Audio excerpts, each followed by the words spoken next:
बोलो जयकारा बोल मेरे श्री गुरु महाराज की जय। श्री सद्गुरुदेव भगवान की जय। गुरुमुखो, सतगुरु के वचन का उल्लंघन करके सेवक कदापि खुश ही नहीं रह सकता, क्योंकि वह जहाँ भी जाएगा सर्वत्र उसे फंदे में फंसाने के लिए काल विद्वान है। गुरु आज्ञा की परिधि में रहने वाला सेवक का तो काल भी कुछ नहीं बिगाड़ सकता।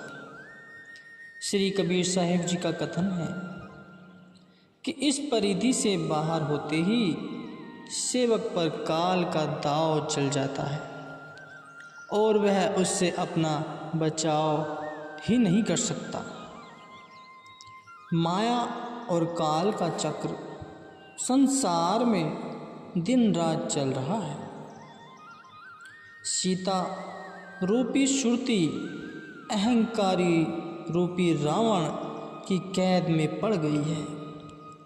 इसे अंधकार के बंधन से मुक्त कराने के लिए गुरु आज्ञा पालन आवश्यक है।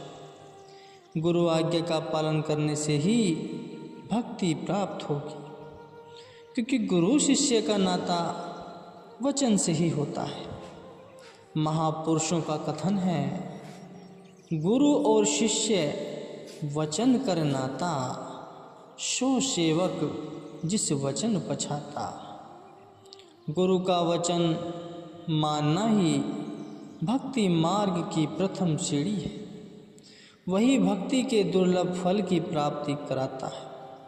जिसने सद्गुरु की आज्ञा को सत्य सत्य कर मानना सीख लिया है, जिन नेत्रों द्वारा हम बाह्य जगत के रंग रूप तथा कौतुक देखते हैं, यह बाह्य चक्षु अथवा चर्म चक्षु है। अंतर्मन के चक्षु और है। उसको दिव्य चक्षु, तीसरा नेत्र, अंतर्दृष्टि अथवा विवेक दृष्टि अनेक नामों से पुकारा जाता है। प्रत्येक व्यक्ति इस अंतर्दृष्टि को प्राप्त कर सकता है, परंतु इस सृष्टि की उपलब्धि एकमात्र महापुरुषों की कृपा तथा गुरु भक्ति के द्वारा हो सकती है। श्री गुरुपद नख मणिगण ज्योति, सुमृत दिव्य दृष्टि ही होती। सद्गुरु के चरण कमलों के नाखूनों का प्रकाश हीरे मणियों से भी अधिक है। इनका ध्यान करने से दिव्य दृष्टि खुलती है।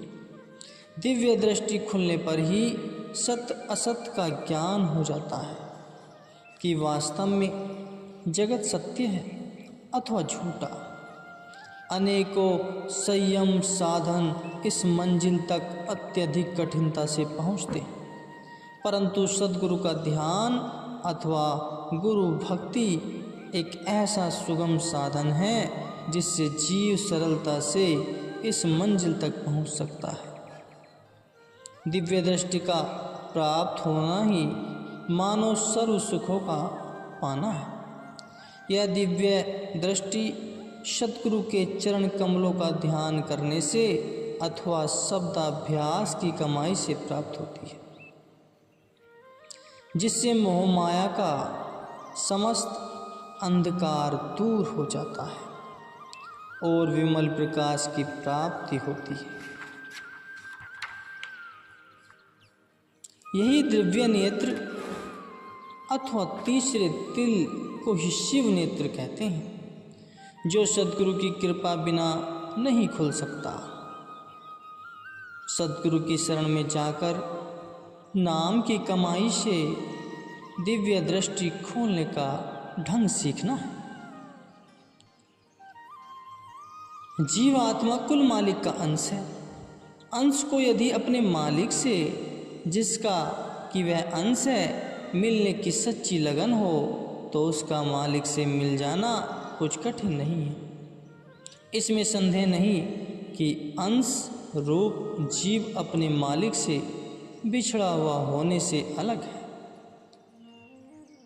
किंतु अपने कुल से तो भिन्न नहीं है। इसमें भी अपने कुल अर्थात परमात्मा के समस्त गुण तथा शक्तियाँ विद्यमान हैं, तथा जब अंश परमात्मा से मिल जाएगा तो वही शक्ति इसमें भी प्रकट होगी।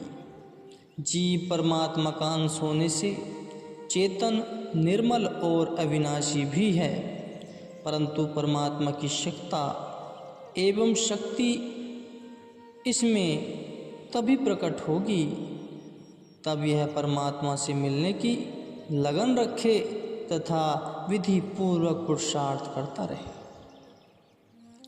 जल की एक बूंद सागर से यदि अलग है तो उस समय बूंद मलिन, शीतल, गर्म आदि रूप में होती है।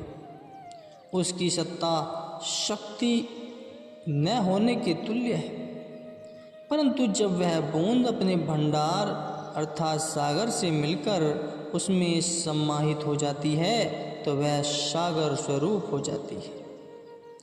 इसी प्रकार जीव रूपी सुरती जो मालिक रूप शब्द से बिछड़ी हुई है तथा बिछुड़कर चिरकाल से संसार के बंधन में पड़ी क्लेशकृत हो रही है, वह यदि शब्द से मिल जाए तो इसकी शक्ति अनंत और अपार हो जाएगी। फिर तो वह सदा सर्वदा के लिए दुख क्लेश आदि के कुचक्र से मुक्त होकर शाश्वत आनंद एवं स्थायी सुख को प्राप्त करती हुई उसी परम सुख में समा सकती है। सुरती में चेतन सत्ता एवं आनंद का अस्तित्व तो है, परंतु जब तक यह शब्द से न मिले इसमें सत्ता शक्ति नहीं आ सकती। तनिक सुरती को पिंड देश से हटाकर ब्रह्मांड में ले जाकर देखे तो मालूम होता है कि वहाँ पहुंचकर कितना अपूर्व आनंद एवं अनंत शक्ति सुरती को प्राप्त हो रही है। यही काम करना है कि सुरती को पिंड देश से निकालकर ब्रह्मांड में पहुंचाना है, जहाँ पिंड और ब्रह्मांड की सीमाएं मिलती हैं। इससे आगे एक नाका है जिसे बकनाल कहते हैं। सुरती को इसी नाके से पार करना है। इस नाके को पार किए बिना सुरती ब्रह्मांड में नहीं पहुंच सकती और न ही वहाँ के परम आनंद का रसास्वादन कर सकती है। यह नाका अति सूक्ष्म है तथा इसी को पार कर सकना कठिन है। अभ्यासी सद्गुरु के ध्यान के सहारे से ही इसे पार किया जा सकता है, क्योंकि सुरती को इस नाके से पार करने के लिए सूक्ष्म बनाना पड़ता है, अर्थात संसार के संपूर्ण लाग लपेट से रहित करना होता है। जब तक सुरती के साथ स्थूल माया की सामग्री शामिल है, सुरती में सूक्ष्मता नहीं आ सकती अथवा वह सूक्ष्म नहीं बन सकती। सूक्ष्म हुए बिना सुरती नाके को पार नहीं कर सकती। कबीर साहब जी कहते हैं कि मुक्ति द्वारा साकरा राई दासवे भाई, मन तो मंजिल हो ही रहो, निकसे के ही विधि जाए। कि मुक्ति का द्वारा अर्थात ब्रह्मांड देश में प्रवेश पाने का नाका तो अधिक संकीर्ण है। वह न राई के दाने के 10वें अंश से भी अधिक सूक्ष्म है, परंतु मन तो हाथी के समान स्थूल हो रहा है। ऐसी अवस्था में यह उस नाके से कैसे निकल सकेगा? माया ममता की आसक्ति एवं बंधन ने ही सुरती को स्थूल बना रखा है। सुरती अथवा मन हाथी के समान स्थूल होने का यही अभिप्राय है कि जब तक सुरती जगत के बंधनों तथा विषय विकारों की आसक्ति से मुक्त न होगी, यह सूक्ष्म न बन सकेगी तथा इसकी वर्तमान स्थूल अवस्था में उस नाके को पार कर सकना कठिन ही नहीं, असंभव भी है। गुरुमुखो, विचार करो कि जो शक्ति सूक्ष्म पदार्थों में होती है वह स्थूल पदार्थों में कहाँ होती है। जिस प्रकार पृथ्वी के गर्भ से तेल निकाला जाता है, सर्वप्रथम वह स्थूल अथवा मलिन रूप में होता है। स्थूल धातु की मिलावट के कारण गाढ़े और काले उस तेल में अति साधारण क्षमता होती है तथा वह साधारण कोयों में प्रयोग में लाया जाता है, तब उसे शुद्ध करते हैं जिससे वह कूड़ ऑयल का रूप धारण करता है। उसकी क्षमता काले तेल की अपेक्षा अधिक होती है तथा विभिन्न इंजनों में उसका प्रयोग किया जाता है। उसके बाद और भी शुद्ध किया जाने से हाई स्पीड डीजल बनता है, तब उसकी क्षमता और भी बढ़ जाती है तथा वह और भी अधिक उपयोगी सिद्ध होता है। और भी शुद्ध होने पर घास लेट अथवा मिट्टी का तेल बनता है। यह और भी अधिक सूक्ष्म अथवा अधिक उपयोगी होता है। पुनः शुद्ध करने पर उसमें से पावरीन और पेट्रोल आदि बनते हैं जो अपेक्षाकृत रूप से अधिक क्षमता रखने वाले तथा अधिक उपयोगी हैं। इनकी सहायता से गाड़ियों और मोटर चलती हैं। आगे चलकर पुनः उसमें से वायुयान का ईंधन बनता है और जो भी अधिक शक्ति रखने वाला है, अर्थात तेल को जितना अधिक परिशुद्ध और सूक्ष्मतर बनाया गया वह उतना ही अधिक शक्तिशाली, उपयोगी एवं मूल्यवान बनता गया। गुरुमुखो, इसी प्रकार सुरती जब तक मलिन माया में लुप्त एवं स्थूल है, उसमें नाम मात्र ही भी सत्ता, शक्ति एवं आनंद नहीं, परंतु जब उसे माया ममता की संपूर्ण मिलावट से रहित अथवा परिशुद्ध बना लिया जाता है, तब यह सूक्ष्म बनती है और उसमें अपार शक्ति तथा अकथनीय आनंद का उदय होता है। मिट्टी के साथ मिलकर शुद्ध जल भी कीचड़ का रूप धारण करता है तथा यह उसका मलिन एवं स्थूल रूप कहलाता है।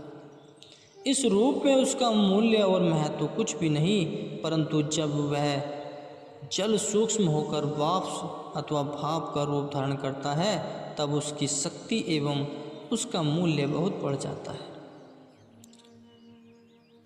इसी प्रकार जब तक श्रुति स्थूल रूप में है, अर्थात काम, क्रोध, लोभ, मोह, अहंकार आदि विकारों की मैल उसके साथ चिपकी हुई है, वह मूल्यहीन है। ऐसी अवस्था में काम नहीं बनेगा।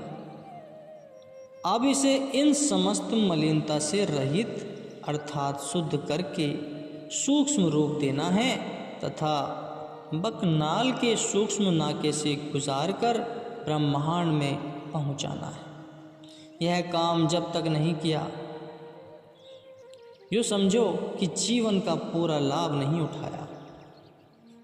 सुरती जब तक स्थूल रूप में है, तब तक चाहे कोई विद्वान हो, गुणी हो, चतुर हो, धनवान हो अथवा बलवान हो, वह आत्म आनंद तथा आत्मशक्ति से वंचित रहेगा।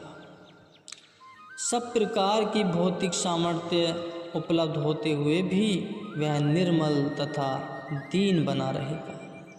इसलिए सुरती को पिंड देश संबंधी सब प्रकार की आसक्ति से रहित करना तथा बंधनों से मुक्त करना, पिंड देश से ब्रह्मांड देश में ले जाना है। अपना देश अनामी लोक है, वहाँ पहुँचकर ही वास्तविक आनंद मिलेगा। गुरुमुखो।